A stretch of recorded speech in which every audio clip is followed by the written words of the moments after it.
We are joined now by Tim Walsh, first-year head coach of the Alvirne Broncos, but of course longtime head coach in the New England area at the high school and college level. Coach, welcome inside the High School Insiders. Thank you very much. Thanks for having me. Congratulations, first of all, on the win. I guess we'll start there before we dive into your background, but Alvirne, a program in need of a victory, and your guys delivered in big fashion on Saturday in that win over North. What was the locker room like in the moments after the victory? Oh, they were very excited. They worked very hard. It was a great win considering coming off the loss to Pinkerton. The kids regrouped and worked hard in preparation for the week leading up to the North game, and just executed very well, executed the game plan, and just the feeling in the locker room was, this is one, let's get another one type of thing, Right, absolutely. You've got some talent on that team, Coach. You've also got some size up front. What about the big bodies on the offensive line? How important are they in the big scheme of things for the Broncos this year? Well, very much so, because, they're in Division One. This is their second year in Division One, and probably the biggest thing, the adjustment, is speed and size and strength. When you go from 2 years ago, they were in Division Three, and now being in Division One, that's the adjustment that has to be made. So we have some kids with some good size, 6'4", 6'5", and up at 200, 290, 280. We average about 256 across the front. So it's pretty good size, and I've got a quality fullback that's a junior, 6'1", 245, and he's solid and he can run, and that certainly helps in the transition from Division Three to Division One. We're talking with Tim Walsh, first-year head coach of the Alvirne Broncos. Alvirne 1-1 following a big win over North over the weekend.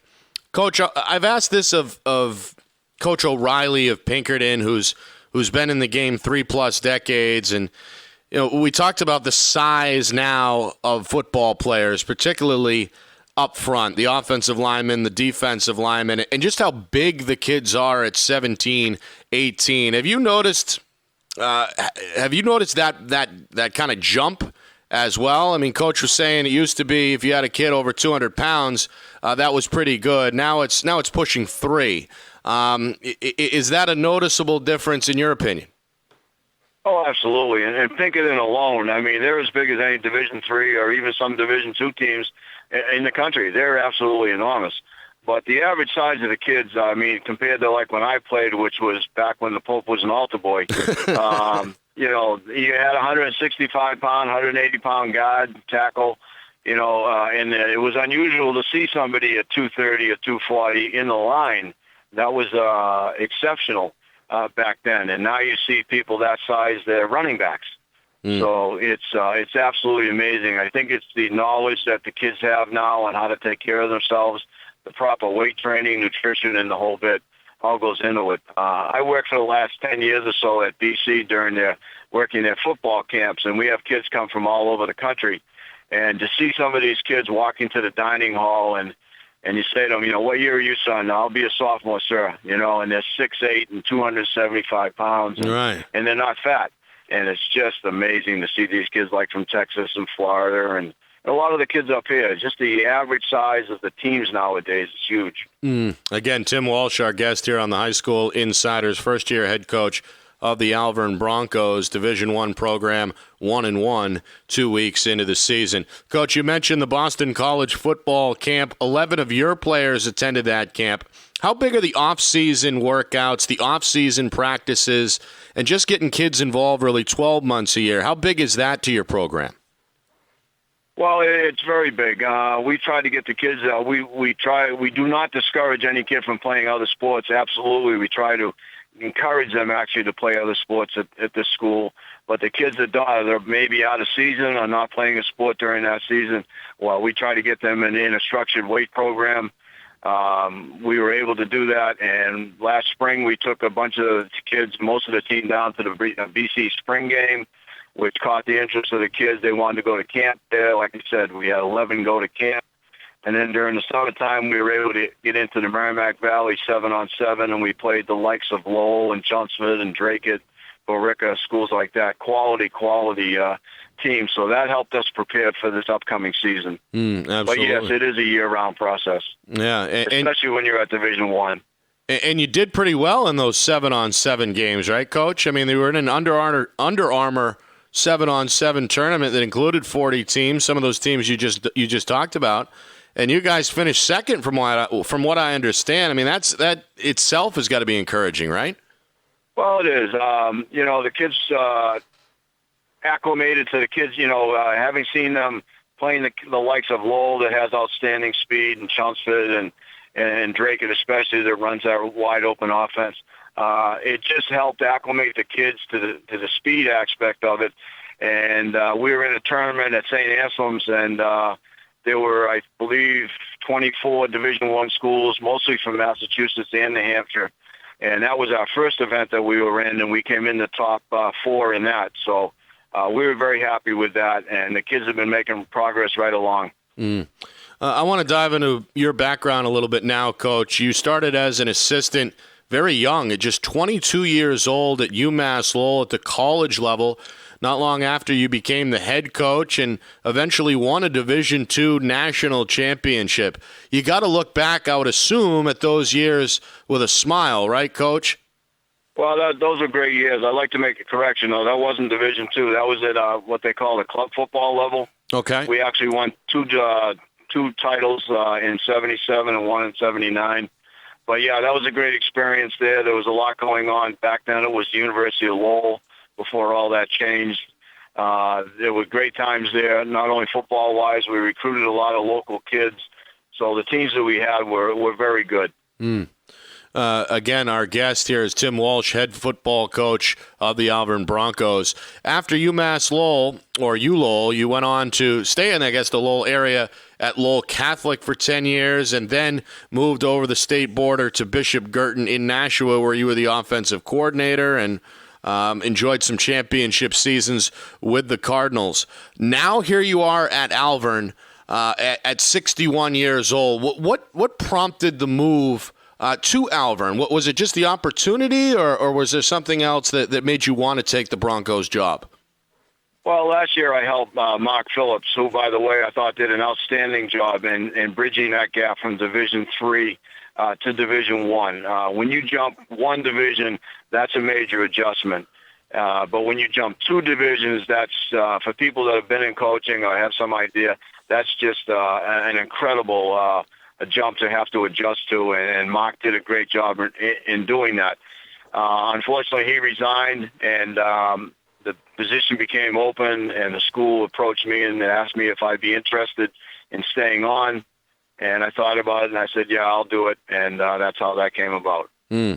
Now, you've kind of put your own stamp on the way things are run. It seems like players have to wear now shirt and tie on game day. There's a no cursing policy in place, and it looks like you've assigned some seniors to kind of shepherd over the freshmen. Those obviously sound like good ideas, Coach. Were those things that you picked up kind of along the way in your decades of coaching?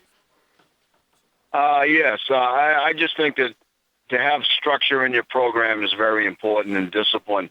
And the kids have responded very well to that. They actually enjoy wearing the shirt and ties. At first they were, coach, but now they actually look forward to Friday wearing the shirt and tie instead of a game jersey.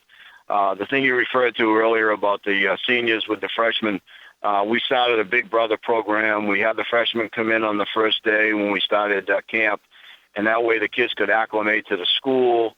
They had a Big Brother here that they could sit down and have lunch with, talk about the program, what to expect at school, and it just helped in their transition.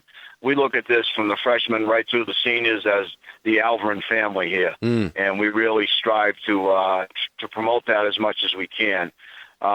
This junior and senior class that we have this year has been outstanding as far as leadership and leading by example. So I couldn't be more happy with those kids. And again, Tim Walsh, head coach of Alvirne, on the phone with us talking football here on the High School Insiders. Speaking of that Alvirne Bronco family you referred to, Coach, it does seem like it's got a pretty good following. The town of Hudson really on board. You've got your own website, alvirnebroncosfootball.org, with I guess over 20 local businesses on board there. I would assume I've made my way over this year, but some pretty good crowds for home games would be in the cards. That's got to make your job a little bit easier, your transition to the head football coach easier, knowing that the community is behind you, right, Coach? Well, it's always a plus, and I'd just like to mention that the Touchdown Club would set up that website, particularly Paul Yamo and Paul Masada have done just an incredible job in setting that up and working with the community and getting ads, and the kids have worked to get ads. So that's always a plus. And, yeah, we do expect a big crowd Friday night when we take on Keene, which will be a tough test for us. Let's get back to the team here. Again, a couple minutes left with Coach Walsh. I guess the most notable name on the team would be Danny Brown. His older brother Tyler, of course, a multi-sport athlete over there in recent years. And Danny, of course, is a playmaker in his own right. What about his development, Coach? How high can his ceiling be? Well, Danny is still, adjusting to missing basically all of last year. He got hurt in the preseason and lost his sophomore year. The thing with Danny is he's played at the varsity level. He's played in tournaments as a freshman. So he's been under the so-called Friday night lights. He's knows how to deal with that. He comes from an athletic family. His father's a coach, well-known in town. So he comes in here as more of a thoroughbred than anything else. And he just possesses a wealth of talent. There's situations he doesn't get flustered. He has a great command of what we're doing offensively. And he's the field general out there. He's like having a coach on the field. Yeah, that's obviously a coach's best friend, an extension, so to speak, on the field and in the huddle. You mentioned Keene. Right. That's the next opponent here in Week 3. From an outsider perspective, you take a look at that division, and it may be a down division, Coach, with South falling in at 0-2. You've already gotten North out of the way with a convincing win. Bishop Girton has their share of injuries, and Keene lost a lot of graduating seniors. The division is wide open, right? Oh, it's wide open. It's anybody's taking. But like I tell the kids, this is Division I. There are no weekends off. All these teams are very good. They're very well coached, and there's no cupcakes throughout the whole season. Every week we're working hard to prepare for our game on Friday or Saturday night. All right, Coach, finally, let's preview the matchup Friday night, the Keene game. What about the Blackbirds? We know they're 0-2. We know they've struggled through their first 2 losses. What about them has you preparing this week? Well, they have good size. Yes, they did have some kids graduate, but so didn't we. I mean, everybody deals with that every year. I know they beat us by 40 points last year, so we'll see how much we've closed the gap come Friday night. But we're expecting a real good game and a tough battle, a physical battle, and I think the game will be won or lost like usual up front. Yeah. Hey, Coach, I appreciate the time. I enjoyed the conversation. Good luck, and we'll talk again soon. Thank you very much, and thanks for having me.